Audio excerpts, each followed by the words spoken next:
Okay, you've been very successful. You've lost a good amount of weight on the keto diet.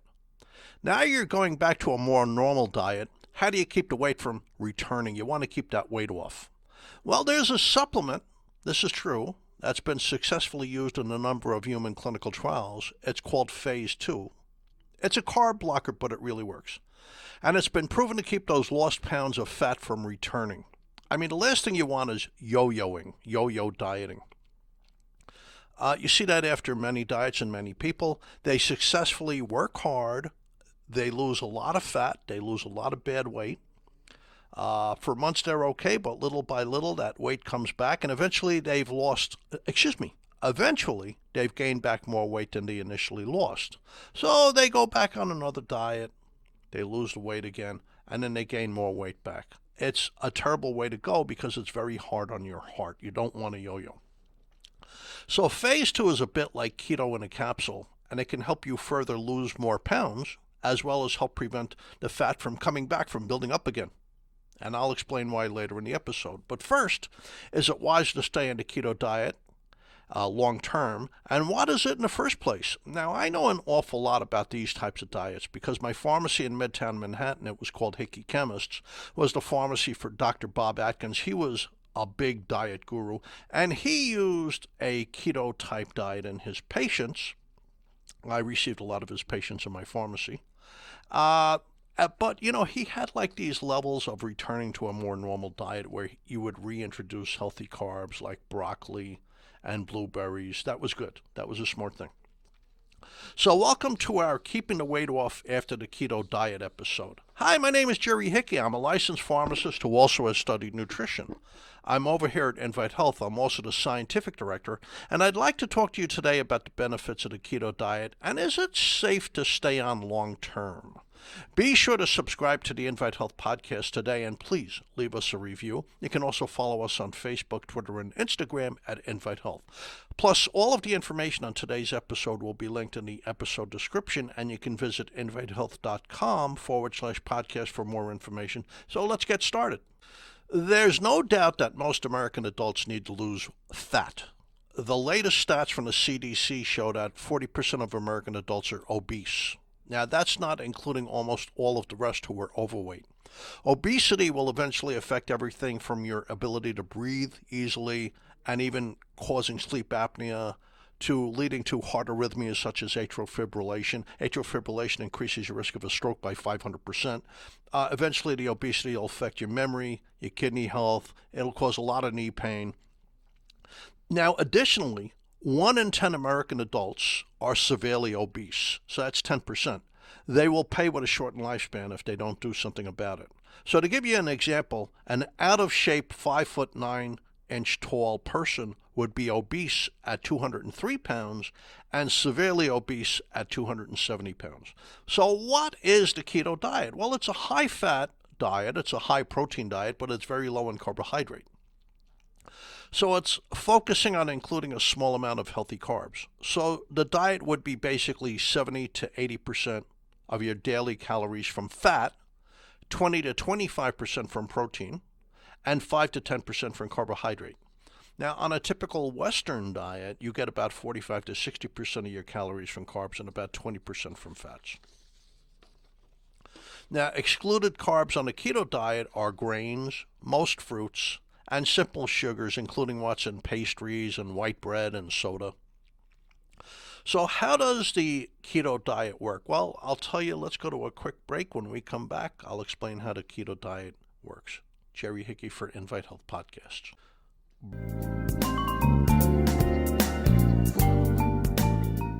This podcast is brought to you by InviteHealth.com. For over 20 years, Invite Health has provided premium quality supplements and expert advice you can trust. Now, first-time customers can enjoy an exclusive offer. Visit invitehealth.com/podcast or click the link in this episode description. That's invitehealth.com/podcast for your exclusive offer on Invite Health products.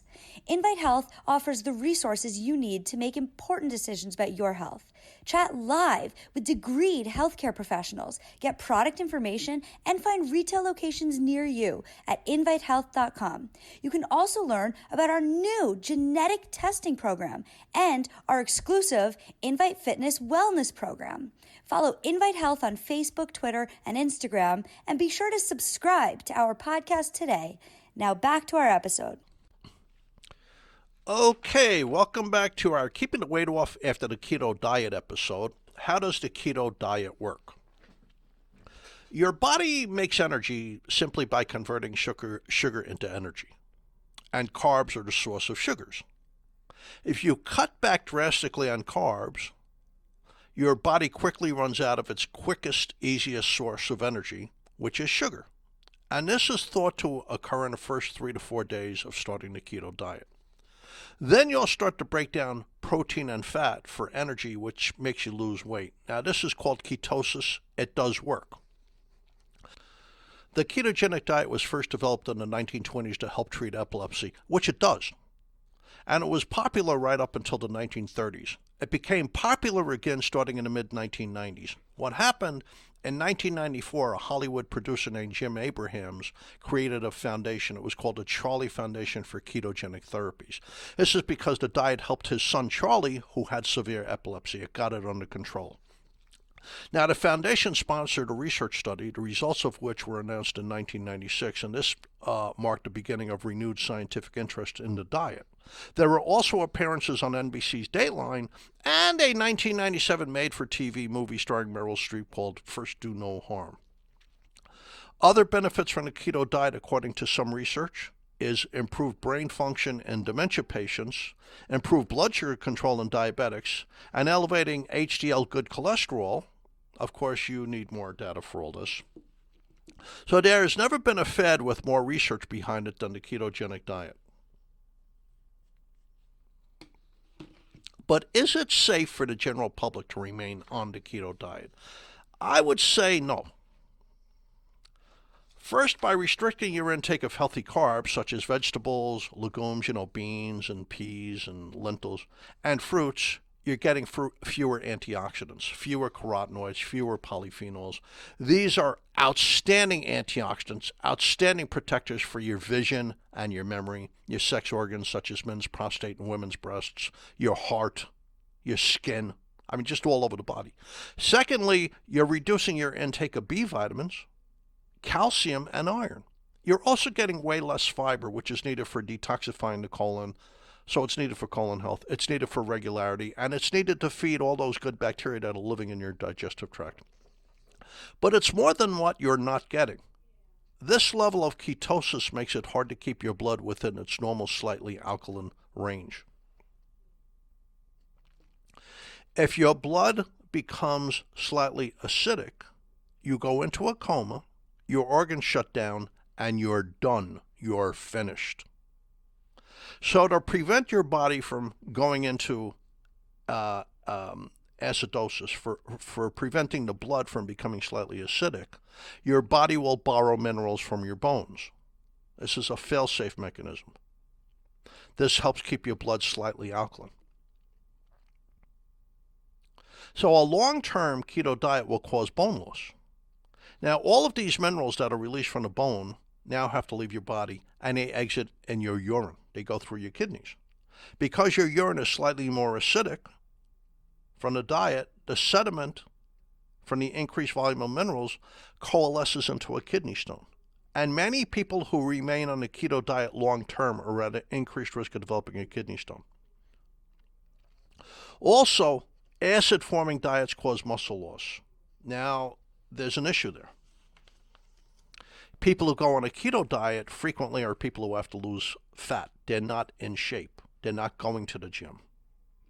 So beginning at age 35, we can all lose some muscle, especially if you don't exercise. People who don't exercise tend to lose, after the age of 35, tend to lose about 3 to 5% of their muscle mass every decade because of a process called sarcoidosis. And this accelerates in your late 50s, it takes off in your 60s, and by your 70s, you could have lost like 60, 70% of your muscle, a great deal of your strength. It's not good. You need strength and longevity. You need a strong hand grip and a smooth gait, the way you walk, for longevity, for health, for having a good time. But you also need healthy carbs, the sugars and healthy carbs, to reach a good level of physical performance. Like runners or people who play extreme sports, etc. You can't really get enough energy from fats and protein. You need the carbs. For instance, I go to the gym roughly 3 times a week. I work out for about an hour and a half. I need those carbs. Before we go any further, let's go to a quick break. Cherry Hickey for Invite Health podcast episodes. We'll be right back.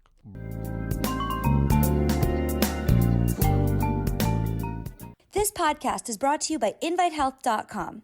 For over 20 years, Invite Health has provided premium quality supplements and expert advice you can trust. Now, first-time customers can enjoy an exclusive offer. Visit invitehealth.com/podcast or click the link in this episode description. That's invitehealth.com/podcast for your exclusive offer on Invite Health products. Invite Health offers the resources you need to make important decisions about your health. Chat live with degreed healthcare professionals, get product information, and find retail locations near you at invitehealth.com. You can also learn about our new genetic testing program and our exclusive Invite Fitness Wellness program. Follow Invite Health on Facebook, Twitter, and Instagram, and be sure to subscribe to our podcast today. Now back to our episode. Okay, welcome back to the Keeping the Weight Off After the Keto Diet episode. Is a low-carb diet superior to a low-fat diet? The answer is pretty much no. There was a recent 12-month-long study by Christopher et al. It included 609 overweight adults. They were put on a low-carb diet or a low-fat diet. Now, mind you, it's a year long.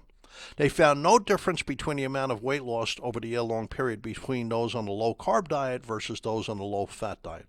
But, of course, other research does indicate that when you go on a keto diet, a low-carb diet, the initial loss of fat starts a little bit sooner. So eventually you lose as much weight on a low-fat diet as you do on a low-carb diet.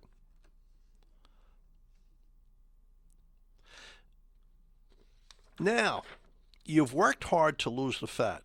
You've successfully lost the amount of weight that you wanted to. You've met your weight loss goal, and now you want to start adding the carbs back into your diet. How do you prevent that yo-yoing, that regaining the fat? Phase 2. It really does work. And I hate to sound like a commercial, but I really believe strongly in this stuff. It blocks sugar absorption, so you absorb less sugar from the healthy carbs that you're starting to add back into your diet. I mean, after all, you want the broccoli. Broccoli's been shown to lower the risk of certain cancers. Broccoli's great for the colon. Broccoli feeds you good bacteria. It's good for your eyeballs. You want apples. The antioxidants in apples are some of the best antioxidants you can get on the planet. You want your oranges for the vitamin C. You want your blueberries. I mean, the Mayo Clinic calls blueberries brainberries. You want your spinach. You want to consume these foods. You even want your beans and your lentils and your peas and your other legumes. These are important also. They have certain ingredients in them, polyphenols that are really healthy for men's prostate and women's breasts and for the colon and for heart health. So if you take the phase 2, you're mimicking the keto diet. You're preventing the weight gain back when going back to eating regular foods. And in fact, you may even lose a bit more additional weight because you're absorbing less sugar, but you're still getting the nutrition. You're getting the B vitamins. You're getting the polyphenols, you're getting the carotenoids, you're getting the fiber, you're getting all that good stuff. You're getting the calcium and the iron. You're getting the potassium. That's really important. A major reason why the keto diet works is you're not getting enough potassium. And when you don't get enough potassium, you become acidic. But that's the reason why also you're going to lose bone, muscle, and create kidney stones. So when you go back on these healthy foods, you're getting potassium. You're able to alkalinize and protect your muscles and protect your bones and help prevent kidney stones. Because believe it or not, if you make your urine slightly more alkaline, it protects you from kidney stones. You're just getting less sugar. You still get all the flavor, by the way. You still get the goodness. The sugar still gets in your mouth. You're getting the health benefits. You're just not getting the sugar calories. So simply, here's how you do it. Take 2 capsules of phase 2 with a glass of water before each meal, and you're getting less sugar. About 500 to 600 calories less per day, to be more exact. So let me read you a couple of studies. There's no stimulants. Stimulants can affect your blood pressure. There's no antihistamines. Antihistamines do dampen your appetite, but they're no good for your brain and your eyes. They can increase your eye pressure and they can affect your memory. So it's a starch blocker, but it's a legitimate starch blocker with a number of human clinical trials behind it. I have at least 20 human clinical trials in my folder on the phase 2 ingredients. So here's the one from UCLA Medical School. The common white bean produces an alpha amylase inhibitor, okay, that's what I told you, which has been characterized and tested in numerous human clinical trials. A specific proprietary product named phase 2 has demonstrated the ability to cause weight loss with doses of 500 milligrams to 3,000 milligrams a day in either a single dose or in divided doses. I like it best 2 capsules with a glass of water right before each meal 3 times a day. That really helps with the weight loss. Clinical studies also show that phase 2 has the ability to reduce postprandial spikes in blood glucose levels. So that means it keeps your blood sugar more normal. If you're absorbing less sugar and you're absorbing it more slowly, which happens with the phase 2, it helps people control their blood sugar. So they said phase 2 has the potential to induce weight loss and reduce spikes in blood sugar caused by carbohydrates through its alpha amylase inhibiting activity. That's pretty cool, UCLA saying that, okay? Well, they did a study. Now, here's a review of 10 human clinical trials published in the journal Nutrition Research. And it's the same thing. If you take the phase 2, it helps you with weight management. Here's what they said. Experiments conducted with the phase 2 alpha amylase inhibitor indicate that it reduces the rate of absorption of carbohydrates, therefore reducing the glycemic index of foods.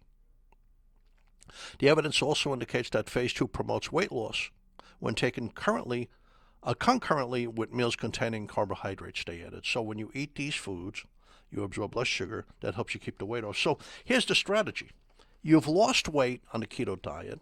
Now you're reintroducing healthy carbs like blueberries and broccoli and beans, etc. How do you keep from gaining the weight back? You do some phase 2. Do you have to do it 3 times a day? Probably not. You've already lost the weight. You want to just keep it off. So take the phase 2 before your first So take the phase 2 before your biggest meal or your 2 biggest meals, and it'll help you keep the weight off. Now, here's another actual study. The others were reviewer studies. It's European Review of Medical and Pharmacological Sciences. It's from the University of Pescara in Italy. That's over near Bari, Italy. People from Bari will tell you it's the most beautiful place in Italy, but they might have a little bias. So it's 60 chubby people enrolled in the study. They all had weight issues. They put them on a diet for 12 weeks. Half of them got phase 2. The other half got placebo. On the diet, they lost weight. They lost about 5 pounds. But on the phase 2, plus the same exact diet, it's not a really tough diet. It's a minimal diet. On the phase 2, they lost 11 pounds and 2 inches of belly fat. That's notable. That's noteworthy. Now, I have to tell you, I also have a study on dogs, on chubby dogs. A lot of dogs are overweight. When they took the phase 2 and they opened the capsules and they added it to their chow, it made the dogs lose a couple of pounds over the course of a couple of months. I mean, that's a big difference. That's a big difference. So here's another study. It's in the journal Obesity. It's another 12-week-long study. But they had a 24-week weight maintenance period after that. So they put them on a calorie-restricted diet for 3 months. And then after that, there was a phase for 6 months where they didn't go back to a complete diet, what they were eating previously. They added back some calories. So it was like a weight maintenance phase. The people on the phase 2 and the people on the diet both lost weight, but the people on the phase 2 lost more weight. But here's the thing, and here's why I'm suggesting this after finishing the keto diet. The people in the weight maintenance portion, they finished their diet, now they're starting to add more calories back in over a 6-month period. They continue to lose weight, where the people on the placebo now were gaining weight back. That's why I'm saying if you do the phase 2 after you finish the keto diet, it'll help keep the weight off. The phase 2 is clinically proven to work. It's over 20 human clinical trials. There's allowable health claims in the United States and Canada for like reducing the absorption of carbohydrates and for losing fat. It's proven to be safe. There's no stimulants that are bad for your heart and your blood pressure. There's no appetite suppressants, which can be bad for your memory and your eye pressure. It really does work. I have quite a few clients using it very safely. Thank you for tuning into the Invite Health Podcast. You can find all of our episodes for free wherever you listen to podcasts or by visiting invitehealth.com/podcast. Please make sure you subscribe and please leave us a review. You could follow us on Facebook, Twitter, and Instagram at Invite Health Today. We'll see you next time on another episode of the Invite Health Podcast. And thank you for listening.